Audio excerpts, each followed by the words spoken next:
Well, hi, everyone. Welcome to today's Career Chat. I'm Krista Harmon. I'm one of the Career Readiness Consultants at the Kent Intermediate School District. And I am so happy to have Wafa Haddad here with us today. She is the founder and CEO of CEONoors Heaven of West Michigan Services. And so we're going to hear about her career journey, help you understand some of the responsibilities she has in that role, and maybe help you understand how you can also serve in a similar occupation if that's something you're interested in. So welcome, Wafa. So glad you're here today. Thank you very much. How are you, everyone? And happy holiday. I am happy to be part of your holistic mission. Today, talking about our experience as a CEO, our experience in helping the community, our pride of doing what we are doing, and welcome everyone. Well, great, Wafa. Just to get us started, I know a lot of young people always wonder what adults were thinking back when they were in high school age. You know, did you have certain career aspirations at that time? Is that part of your career path? What were you thinking back in high school of what you wanted to do? I remember myself when I was 16 years old, when I start to develop the idea in my head what I'm gonna be in the future. I am a talented person. I am an artist. I was born a talent artist. I was born artist. So I wanted to open a big gallery with art and craft. To be someone famous like those artists. And then when I became a high school student around 18, I wanted to be a doctor. And you say, okay, I can put that in together, how I'm gonna be an artist and a doctor in the same time. What type of physician I wanna be to match my talent to produce, to be active. Absolutely. I studied medical assistance. I could not even continue in that field, but I finished my sociology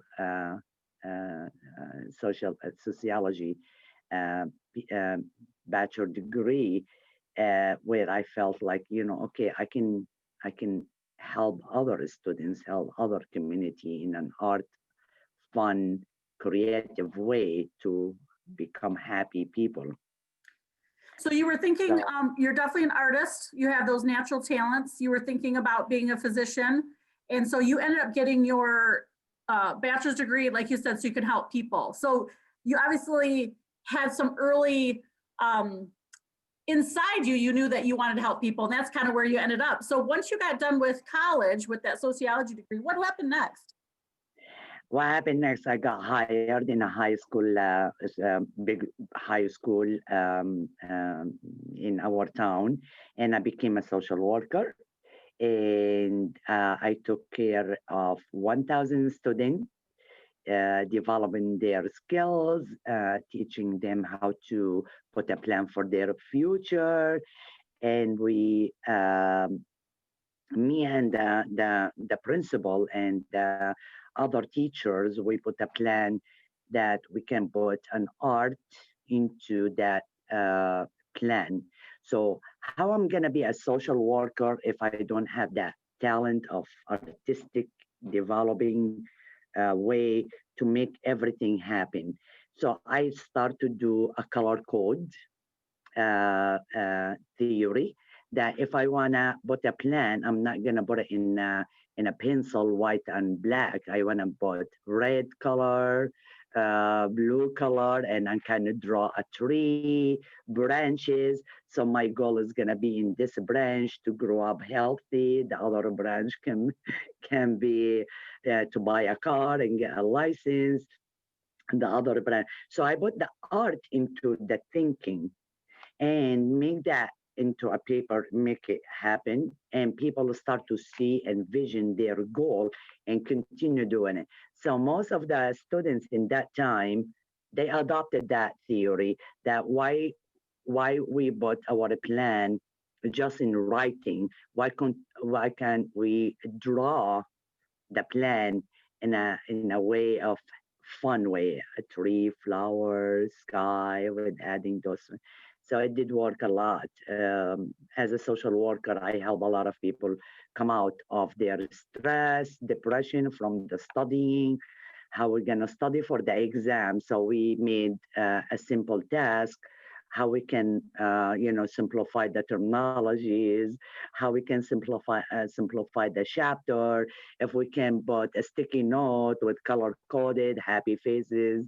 Those students learn how to succeed in their life by adopting different methods, different technology, different way of color codes. What else? What else I developed that beside color codes? It was important. So you were able to bring A your, lot of fun. well, I was just going to say you were able to bring your artistic and help them be visual learners and start to visualize what their lives would be like with an artistic Correct. way versus just taking standard testing or interest inventories. You started to have them visualize it. I love that. Not just visualize it, even hear it. Like I have to record my answers. Like I told them, bring a tape recorder, okay, and ask the question for yourself. What I'm expecting in the exam for the math. 1 + 1 = 2. When you record your voice and you hear it again, this will a program in your brain that you answer yourself correct. And then when you listen to that, then it's not just visual, it's even a hearing, and it will record it in your head. So those are very hard to do during the 16 years old, 17, 18, 19, to concentrate on our test and studies. We need to create a way of memorizing those answers, to create a way of understanding those answers, and why I have to study social studies, why I have to study history. It's a fun how we have to do this artistic way, recording that, draw an art about it, see other culture, how they become in a history of a strong country, strong tradition, food, why they did that. So many things. It made them love the subject they study from the art. So how did that carry through once you were done with that position with the school and really helping young people understand this kind of new way to look at with this art, kind of visualizing in a different way, and like you said, hearing it. What was your the next thing on your career path that kind of led to where you are now?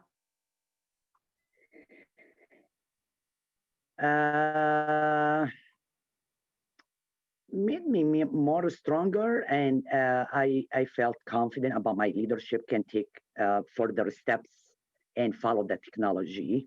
Mm-hmm. And I found myself that I am more confident if I open a non-profit to help larger population with the same methodology, same technique, with more technology, media, phone, websites. We can add just not hand drawing, we can do digital drawing and create that. I think I can reach more. So took me 2 years, I think, to implement that, and it did work. I help most of the high school students with multicultural countries. They come from different mentality, understanding, okay, culture differences, different languages. So when you simplify it in a fun, easy calligraphy, art, simplify it for them to see it on a paper, to see it on a camera, to see it on media, they will get it right away, and they will say, "Oh, life is simple and easy because it's something related to their tradition and culture." So it So did. you really starting to help them. You were kind of helping them with the process to really make that much easier for them to make their own decisions. Did you, as you started to think about this nonprofit, it took you about 2 years to think about that. I was going to ask specifically how long it takes to have those ideas kind of ponder of what you want to do. Did you have to get more education? Did you already have your life experiences that you needed at that point to take that to the next level? Or did you find you had to go back and get more education? Yeah, more education, of course. Yeah. But in this time is not just about sociology or social work or medical assistant. It's about business. Okay, you have to deal with real business now. We are putting a program, colorful, font, solid plan, solid goal, but how you gonna approach people now? So you have to study and communication. You have to study more about finance and perspective, how you're gonna reach people. You have to study more and learn more. Take some classes about body language, mind language. You study history about people you are serving. They come from different countries, different continents. You have to study, go back to their books and study where are they from, what can we do to help those people, Mhm. what they eat, what they dress. If I want to teach him how to drive, what is the best method I need to convince women and men how to drive safely in America? What is in America rules and guidelines for Secretary of State? We need to deliver it to the client. So it's vice versa. So these things you have to take a lot of classes, you have to make a lot of meetings with the professional people, you have to hire professional expertise to instructors. You have to sit down with financial supervisors to tell you if this plan it will work. So you are putting really effort into a human being brain that it will make him grow healthier. It's not just about you as a leader, it's about the client you are serving. You better be honest, decent, professional, transparent. You have to be really careful, sensitive, what type of information, behavior you are delivering to them. What is the input and output of that? How successful is going to be? So So it I takes, want to just give the young people who are watching this and our students who are here today, maybe give the big picture of what NORS Heaven of West Michigan Services is. Because it's my understanding that you have several things that you're doing as part of your nonprofit, assisting refugees and victims of war from places of war, addressing domestic violence. Can you want to give us the big picture of what your nonprofit's about so that they can understand the kind of work that you're doing each day? correct. Our nonprofit mission is supporting the Arab and Muslim community who were impacted by poverty, domestic violence, um, victim of wars. Uh, that minority of this population, they needed special service. They needed special people. They needed special care, special plan. Every day we meet those people, we comfort them, support their goal for hunger relief, you know, that they need to be stable for food, their jobs, they need to continue working and helping them to write the resumes, upgrade their resumes. We helping them to guide them to the right direction for how to find a good job for them. Housing issue, they need to continue paying their rent, paying their bills. If there is any challenges with their bills, they don't understand. They come to us and we make a lot of arrangement with DHHS so they can manage their account for food stamps and Medicaid. We're helping them to how to be safe. If some life-threatening happening, they need to call 911. If there is any health issue, they need to go to the emergency hospital. They need to all the time, daring, strong, to fight for their rights and speak up. That's what we need. They cannot be hiding and isolated and afraid. Those people came here to United States to be safe and secured and free. So I keep pushing that. Yeah, it's okay to say I am in pain. So you're really providing a lot of those, you're providing some very specific social work services, like you say, when you talk about just basic needs of housing and food, helping them be safe, and you're advocating for them to have a voice for themselves. You mentioned the Department of Health and Human Services. Is that the primary way that you connect with your clients, or how do clients find you?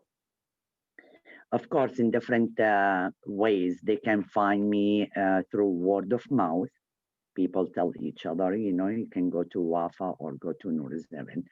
Referral from 211, referral from other organization, outreach. We try to do a lot of outreach. We do social media advertisement. Um, we do a lot of workshops. We public, the workshops, if they are for immigration, if they are for driving, if they are for DHHS, we submit those on Facebook. People can find us. People can find us by, you know, direct phone call, exchange the number for our organization from group to group. So many resources. And like you said, as a CEO, you're dealing with budgets, you're dealing with communications, marketing, getting a hold, getting to your clients is such a big thing. Managing, do you have a staff? Do you have to apply for grants? Because do people have to pay for these services, I guess was my wondering. Yeah, absolutely. Yes. Everyone is standing by me and by my organization, by our organization, by everyone.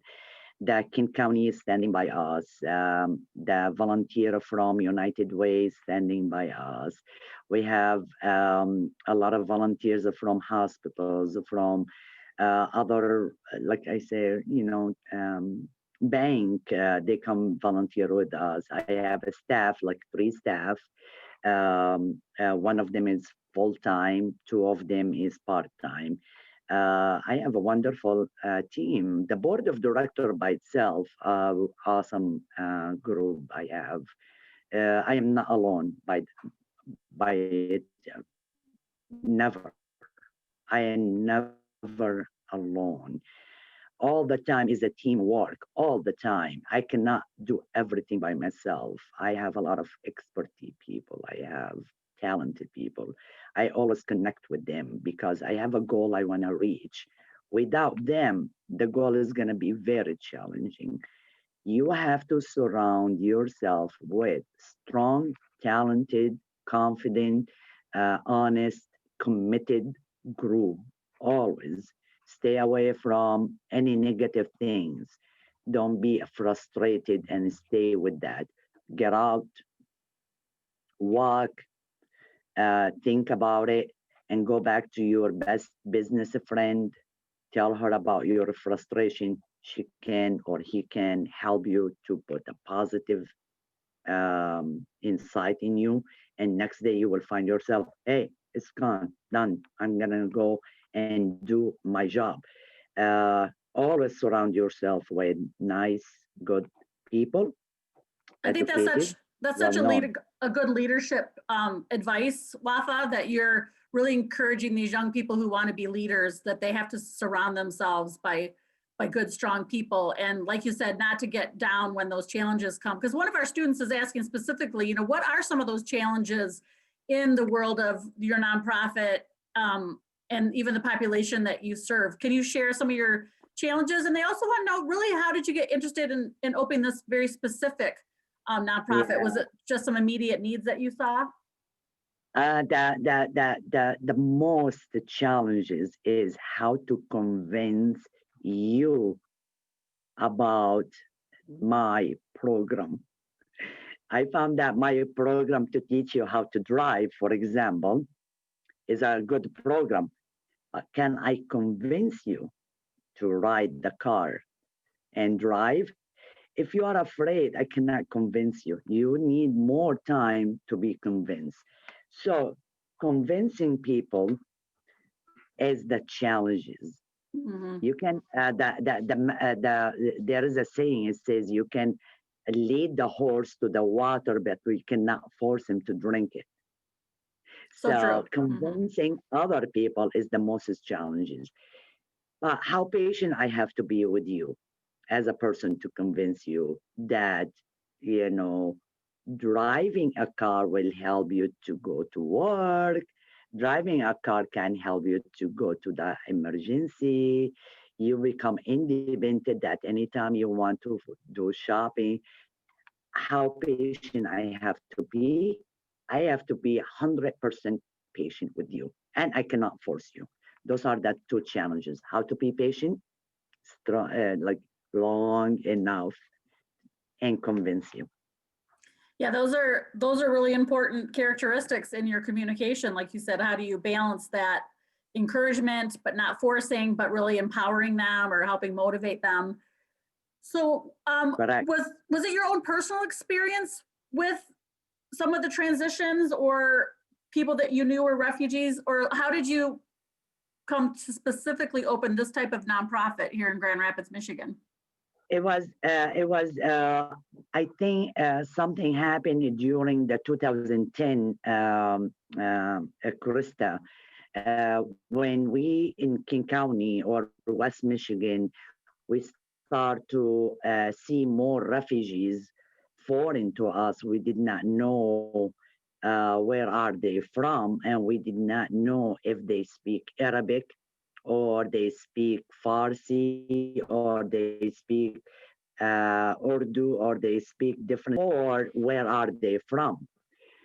So one of the I think reporter from Grand Rapids Press came to me for a coverage, like a topic, and he said, "Miss Wafa, I want to tell you something. Like we have people who speak your language, I think, and they have the tone of the English and the tone of the color of your skin.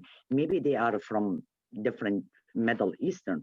I said, what they are doing here? They say most of them are wandering for food, wandering for housing, and they don't know how to pay their rent. Do you have any a non-profit in our in our West Michigan? I say, no, we don't. But in Detroit, we have a non-profit organization helping those Arab people if they are an Arab. Can you can you introduce one of those newcomers in our town? So he introduced one from, I think in that time it was from Iraq.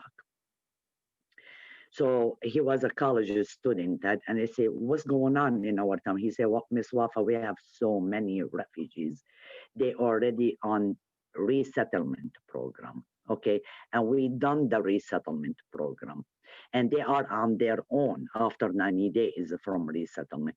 But there is no ongoing social service in our town to continue supporting those people for ongoing. So I communicated with Detroit people. They say we cannot open a nonprofit. You are the only one who can open it. I said, So there you why go. me? So you got that need presented to you, and you're like, "Oh, I'm the answer to this." That's I, you were put in that position. Like, I guess I'm it. uh, they say Yeah. because no one spoke up for people's right except you. You are gonna be a leader, and your town need a good leader like you. That word shocked me really. How did they know by phone that Hmm. I'm a good leader? They say because you dialed our phone number to help your people means Love you it. have the heart. Yes, that's wonderful. So I have a student that that's the we story. we just have just a few minutes left. It goes so fast, Wafa. But I have a student who's interested in maybe doing a nonprofit or something similar to what you're doing.